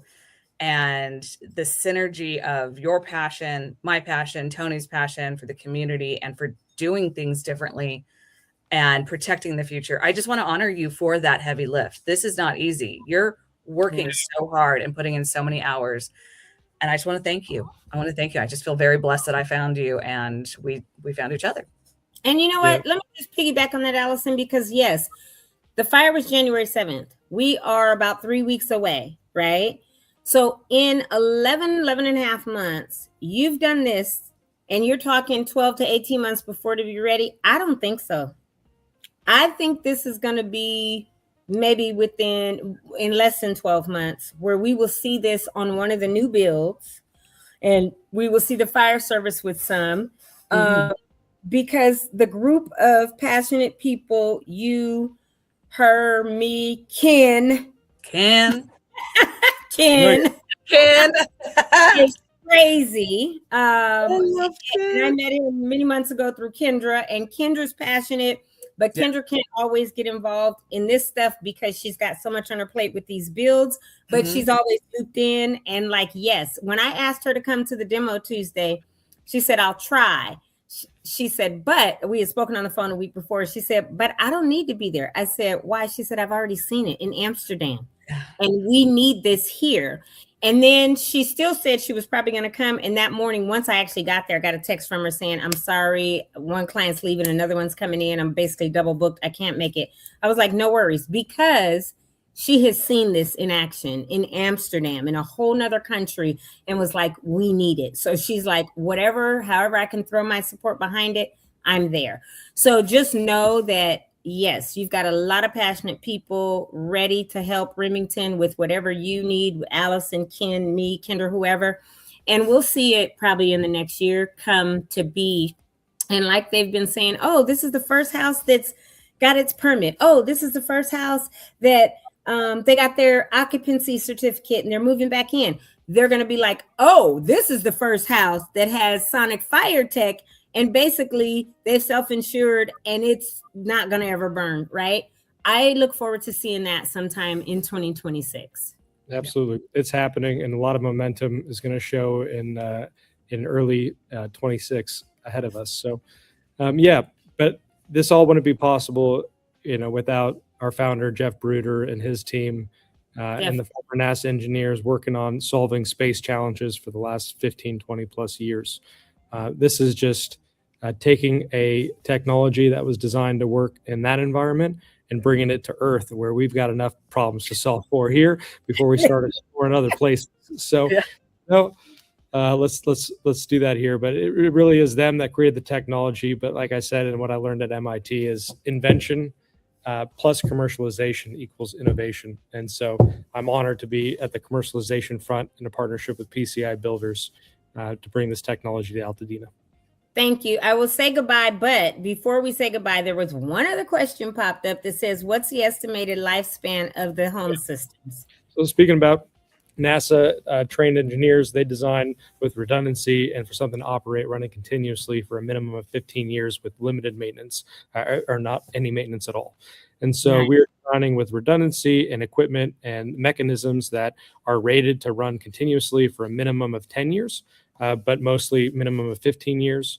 And we, unlike water sprinkler systems, recommend annual diagnostic tests, make sure the system is running right. We have in fire season all year round, but we could do that remotely. So we can work with you. You could even trigger the system, give you a message that pops up saying, hey, run the system, test it all out, make sure everything's running, hit the button, does the self-diagnostics. There's no collateral damage. So, it's humming in the background, and then done. Now you're up to date.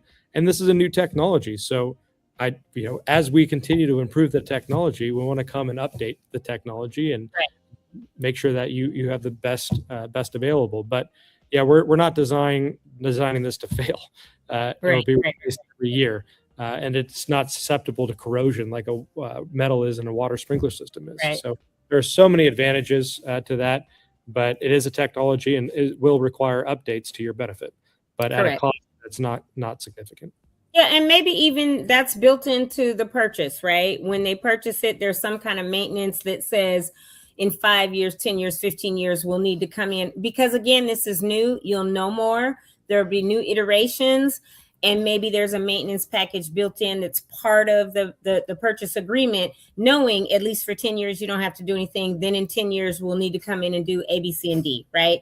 But this covers you for another 10 years after that. Because solar panels, we have a 25-year, expectancy and guarantee on. So if this system gets to wind up having at least a 25-year expectancy and guarantee on, that'll be wonderful. But I know as it being brand new, and you have new iterations, those things will come because obviously you got to give somebody something.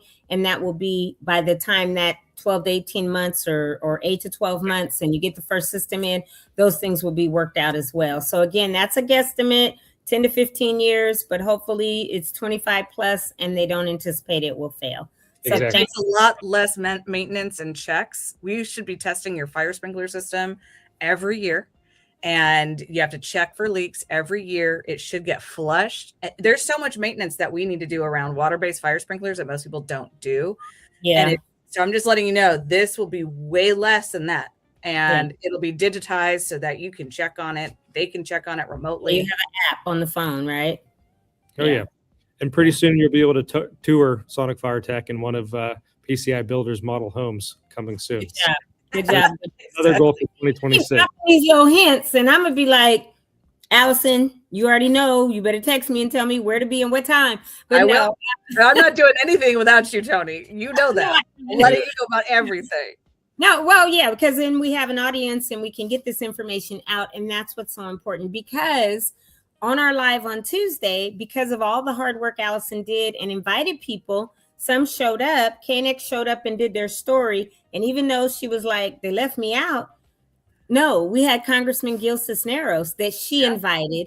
His rep watched it and followed up with her. So if he's on the Hill right now and his rep takes it to him and is like, dude, you got to say something, right? And that's who covers all of us in the San Gabriel Valley.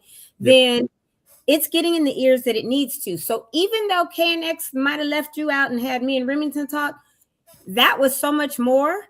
And he has a lot more reach than KNX. So don't think you were left out, because you were not. Well, yeah, but it was still important, because didn't you say people mentioned that they heard it when you went to the event that night? POI for the firefighters. She told the chief that she heard it on KNX. So yeah. And tonight, Sonic Fire Tech will be featured in a demo we did in the Palisades at 5 o'clock on ABC7 as well with Josh Haskell. So you'll see it there. And then Pasadena Star News, I think, is going to put something out on this Sunday, and a few other, Orange County Register, San Francisco Chronicle, and a couple others. So more to come. And we're going to bring more media to the next demo in partnership with PCI Builders. So this is just the first of very many. And again, thanks to Pastor Anjan. Is that her name? Pastor Jokade, and our senior, she's our executive pastor. Our lead and senior pastor is Pastor John DeCure, and our bishop is Bishop Milton White at Victory Bible Church in Pasadena. This has been an incredible show. It is an hour and 35 minutes in. We could talk easily for 2 hours, but I'm going to let you guys go. And then we have announcements, which will take up about 15 minutes. So it'll be a longer show than not.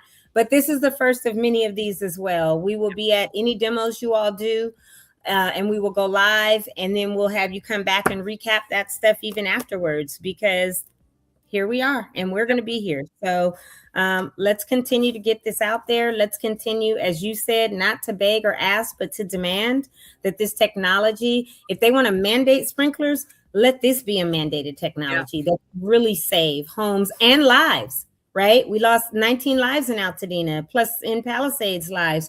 So if we can have this and it saves not just the homes, it saves the lives of elderly, disabled, of people that maybe won't be able to get out. We don't ever want to see anything like this happen again. Yep. And our most precious and valuable resource for the next generation to have available to consume. That's right. When they keep this community going in the future. Exactly. All right. Well, thank you both. Have a wonderful day. Thanks, Allison. We will chat. Thanks, Remington. And you all have a wonderful day. And Jamal will pop in a minute with our announcements. And I hope everybody really enjoyed today's show. Thank you so much, everybody. Bye. Thank you. Whew, that was a long one, but it was a very good discussion the whole time. Hi, Jamal. Welcome back. Hola. I totally agree. Totally agree. And I think y'all definitely could have gone for another good hour and a half, 2 hours. Easy. Right. It would be cool. I know you guys ran a bunch of hypotheticals in terms of what's going to happen in the future with the growth of this technology, but it would also be very cool to have a small panel of folks on, Altadena Talks and the Toni Talks segment to discuss. So,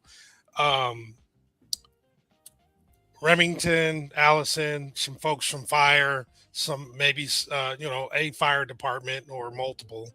And then maybe an additional home builder who's new to the technology, just to kind of get their feedback on it. And, for someone who freshly saw it, that'd be kind of cool too. Well, what we'll do when we have this big in March, this other one where the newer backpack is being developed, which is a 25-pounder, because the one they used the other day is 40 pounds. And we've already talked, and I know I'm gonna contact Chief Springle here after we get offline. But my brother, I can just call him in a heartbeat and be like, come to this, right? So with him being a deputy chief with CAL FIRE, I already told him when we have these demos come. So we'll have plenty of LA County Fire, CAL FIRE, the different firefighters or chiefs or whomever.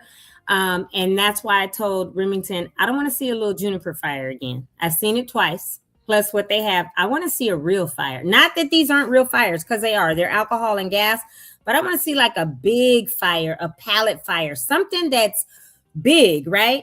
And with this technology that right now goes 30 with this cone 30 feet out, the one that they're developing and will be more powerful will go 100. So that's one he said he'll light the fire and he'll let me put it out or whatever with this backpack on of 100 feet out. I want this to be a real deal fire. So we want the fire service to come in, and we'll probably have it.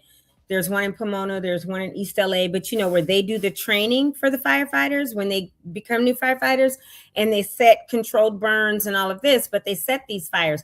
I want it to be at one of those training centers so that the trainees can see it, the fire department can see it, others can come and see it. But it is a fire that they would expect to go and put out. And then let this technology do it. We can go live there and bring them back on later to talk about that. I'm 100% in agreement with you, Jamal, because people want to see it on a structure, on big pallets. Sure. I know there was one of the questions was about that too. Was there any demo on a structure? Right.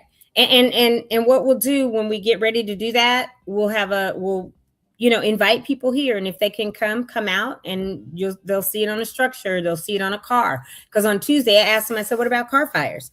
Because right now we have fire extinguishers, right?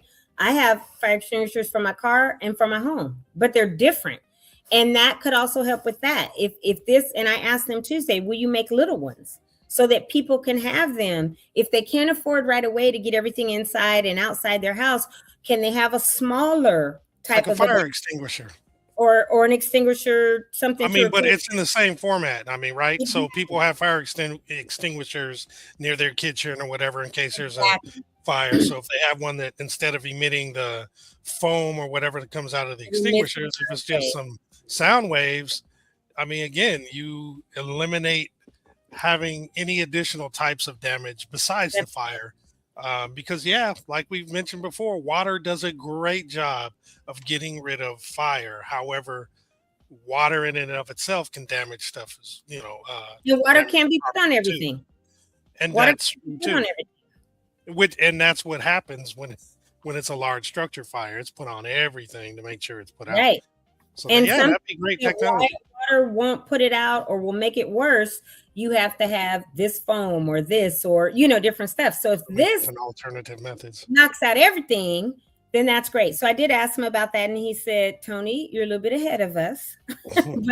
but yes, eventually they'll get there, right? They've got to get it invested enough that people give money so they can build the backpack, so they can build these home structures, so they can do all these things.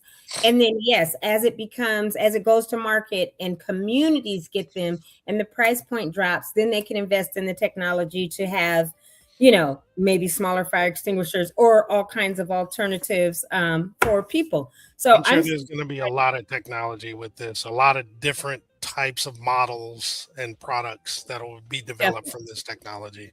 Yep.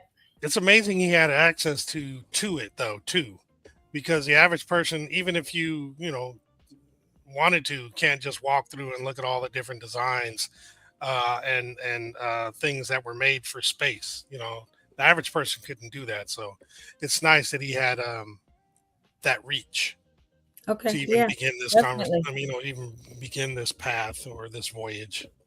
No, that was great. I can't wait for him to come back on. This is definitely going to be one of those reoccurring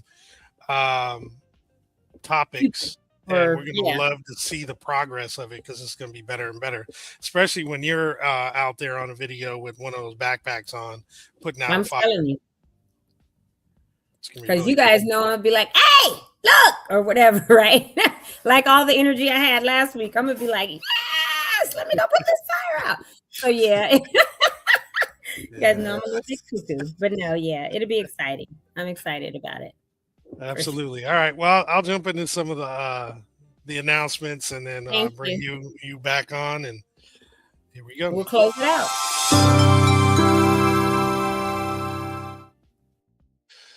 All right, everybody. We're gonna begin with the Holiday Blues mental health tip provided by the Los Angeles County Department of Mental Health.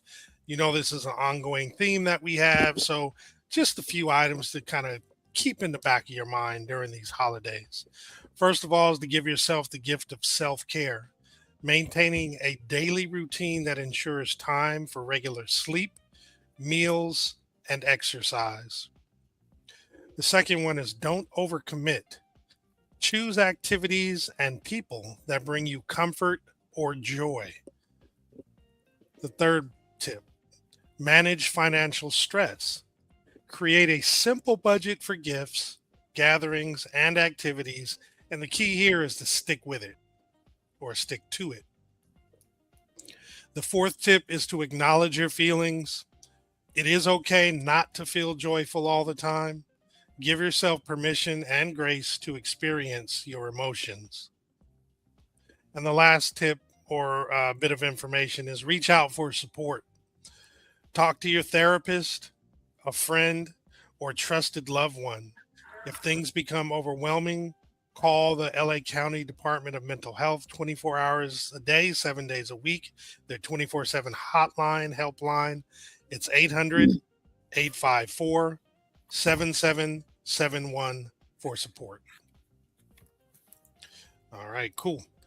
So now jump into the Eat, Play, and Celebrate Parks and Recreation's Hot Supper and Festive Friday Snack Pack service or program that they're having. It's for everyone ages 0 to 18. So for the Hot Supper program, it's scheduled from the 15th of December through the 20th of February, and it's available Monday through Friday from 5:30 to 6:30 p.m. It is open all of the week of Christmas except for Christmas Day, as well as the following week is open every day except for January 1st. Now, this is taking place at Loma Alta Park, and they have a list of different options of food that'll be there, like tacos with beef and beans, apples, hamburgers with sweet potato fries and oranges, cheese tamale and sweet corn, and fresh sliced apples, pepperoni pizza and fruit cup, and star cookies. Now, the Festive Friday snack packs, this is happening every Friday from 2:30 to 6:30 p.m. From the 19th, which is this coming up Monday, from the 19th of December through the 17th of April. Same thing, they'll be open every Friday except for December 25th and the 1st of January, if they fall on a Friday, which we know December 25th doesn't. But some of the options that'll be there are fresh fruit, peanut butter cups, pretzels, granola bars, goldfish crackers, and much, much more. In addition to those items, they'll have a lot of other things that are available for the kids 0 to 18. All right. And My Tribe Rise has Adopt a Survivor matching fund drive. My Tribe Rise has raised $500,000 and is now seeking to raise an additional $500,000 in matching funds to reach their goal of $1 million. The funds will provide bridge funding for rent or mortgage coverage for up to 50 families. So if you're interested in donating, please do so by scanning the QR code. And then today at 1 o'clock at the gymnasium at Loma Alta Park is the Senior Winter Formal. And again, by senior, we mean those ages 50 and older. It's taking place again at 1 o'clock. There'll be food, drinks, and live music. If you'd like additional information, please reach out to 626-206-9313. And it is free to enter. Also today is the first annual Altadena Cars and Coffees Christmas Tree Lane Cruise. They're asking that everyone meet up at 7:30 at 741 East Altadena Drive, and they will begin the cruise at 8 p.m. And the Eat and Fire Collaborative is having a holiday gathering. It is today from 4 p.m. to 6 p.m. at the Eat and Fire Collaboratory at 540 West Woodbury Road in Altadena. They do ask that you RSVP by scanning the QR code or going to the link that's on the screen. They look forward to a gathering with you and celebrating the collective effort and heart that makes this work possible. Then Rebuild Altadena invites you to a kids Christmas craft night. It's an event crafted for children affected by the recent fires to experience joy, creativity, and a sense of normalcy again. They're also providing giveaways for families recovering from the fire loss, such as Christmas trees, holiday wreaths, and mystery bag. This is taking place from 4 p.m. to 6 p.m.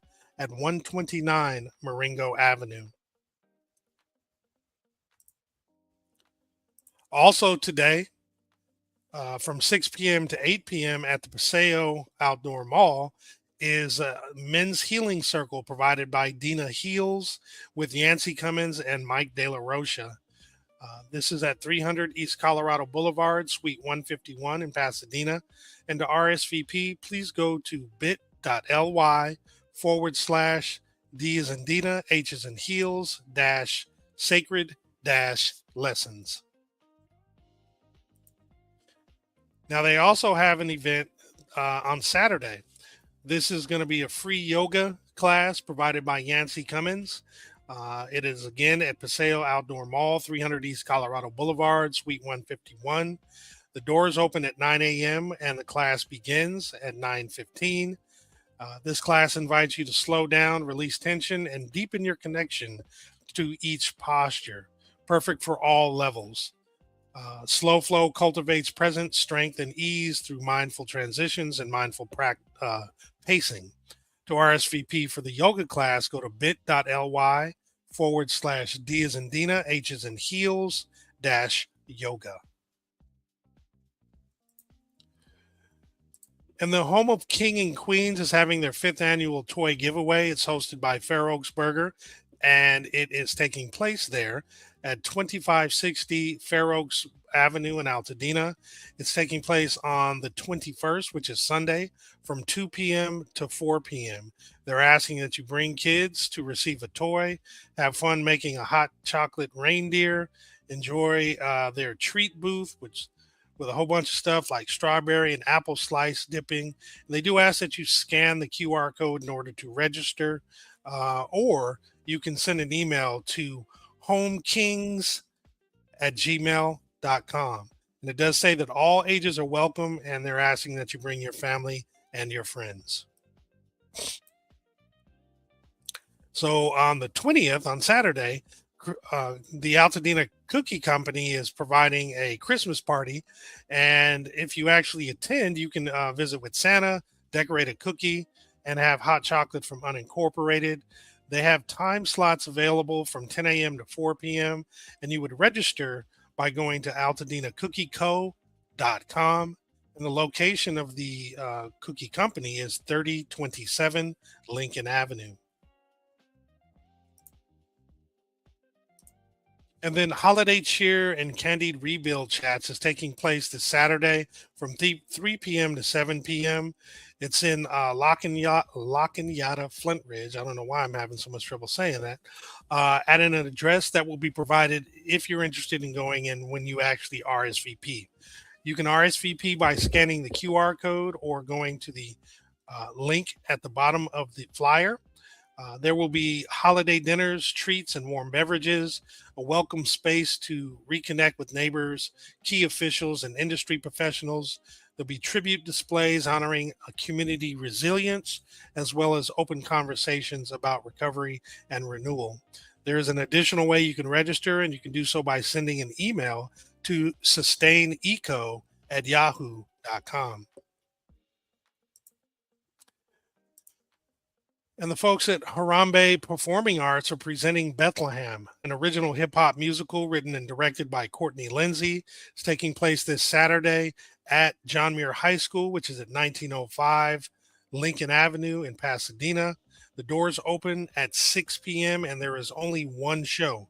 If you would like tickets, you can go to harambe.org or scan the QR code. And then Dina Rebuild and Restore is providing a family holiday bash. It's taking place Saturday from 1 p.m. to 5 p.m. It's going to take place at the La Cañada Congregational Church, which is located at 1200 Foothill Boulevard in La Cañada, Flint Ridge. There'll be new clothing, toys, free haircuts, free family photos, arts and crafts, as well as a visit from Santa. And they do ask that you scan the QR code to register. And then there will be a holiday bazaar put on by Artistic Art Journeys Group as well as jazz1.net. It's taking place on Sunday from 2 p.m. to 7 p.m. at Natha Community Center, which is at 2023 Lincoln Boulevard or Lincoln Ave in Pasadena. Be art and crafts, marketplace vendors, tons of folks. You get to meet the artists as well as authors. There'll be original artwork, raffles and prizes, and free art pack to the first 10 guests. For additional information, you can reach out to 626-466-7962 or send an email to Aldonia Bailey at simplyaldoniashow@gmail.com. Let's see a couple more slides. So the Eaton Fire, The Eaton Fire Senior Summit Winter Wonderland is taking place on Tuesday, the 23rd, from 3 p.m. to 6 p.m. at Hillside Tabernacle Church at 2561 Fair Oaks Avenue in Altadena. They do ask that you RSVP by this Sunday by scanning the QR code or going to the link on the screen. And the first 300 to RSVP will receive a gift card.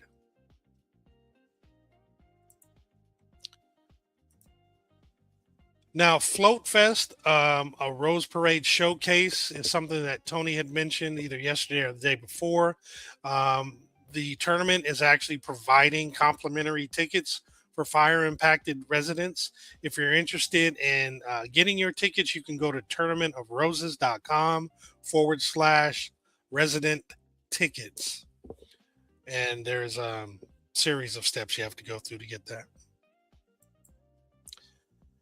And then lastly, we also talked about this, or Toni talked about this, Rising Together Wildfire Survivors will have a dedicated float in the 137th Rose Parade. It's called Rising Together. And if you're interested in volunteering to help build the float, you can go to the link below. It's altadenatalks.org/ what do I have? PL. Oh, it should be Float Volunteers. Forget the P. It should be Float Volunteers. My apologies on the typo. I'll correct that and it'll be available for tomorrow. Hopefully there's still some slots left. I'm finished now. I brought Toni back. Brian had to go to another event. That's why he's not on right now. And we're almost at 2 hours. It's been a minute since we've been this long. Powerful show. Thank you very much, Toni, for doing that. You're muted. I said, yeah, I'm glad that they agreed to come on today, both of them, because we were literally at the end of the demo, and Remington was like, Toni, thanks for being here, and I've watched the show. I said, good, because you're going to be on Thursday. Mm-hmm. Yeah. So I'm a little bit pushy and bossy at times. I don't often ask. I often for real? tell or demand. What? Get out of here. I would have never known. You know that. That's why I told him that. Like, who you need to talk to? That was sarcasm, knucklehead. I know. Trust me, I know. Well, you know I know. Exactly. So, and most people now know. But that's why I told him. I was like, who you need me to talk to? I told Allison, because she was, like she said, butthurt in her feelings, whatever, because she did so much and she hadn't gotten the recognition. Now, the lady from KNX interviewed her, Remington, and me. And then apparently later on the show, only Remington and I were on there. And she was like, I can't believe it. I was like, if you don't get out your feelings, like, we ain't got time for that. We got to get this thing to market. Like, we're going to make sure people know you connected with Remington to help bring this in. But, like, anybody got time for all that? And so it was funny because by the time I finished lighting her up about it at the end of the call, because she kept going back to it. And I was like, check this out. If you stay there, I will not be helping you with nothing. Now, do you need me to help, or you gonna get out your feelings or what? So then she texted me saying, thank you, Toni. I appreciate you gathering me. Yeah, she explained it on the show. Yeah. I said, that's what it's about. Oh, wait, hold on. I'm gonna burn something. Okay. Well, as this has been a perfect situation to have one of those emitters in the house in case you did burn something. You would have put it out. that would have kind been of safe. burn. It would have, hey, any fire, you know, Not because of that. Out, blah blah blah. It'd be good. While you were doing Nothing announcements, would happen. I made a tortilla and I had some chips that I put a little bit of oil, so I was lightly cooking them. So I had to flip it because I didn't want it to get too brown Hey, because I'm making a taco. thing. Do your thing. Yeah. So anyway, thank you everyone. We took you 2 full hours. It is noon. Whew. But we could have talked about this for a long time. So thank you all. Thank you, Jamal, for staying on. I know Brian has some things to do and doing the announcements. And we will see you all tomorrow. Yep. Enjoy your Thursday. Tune in for TTIF tomorrow. Take care, everybody. Happy Friday.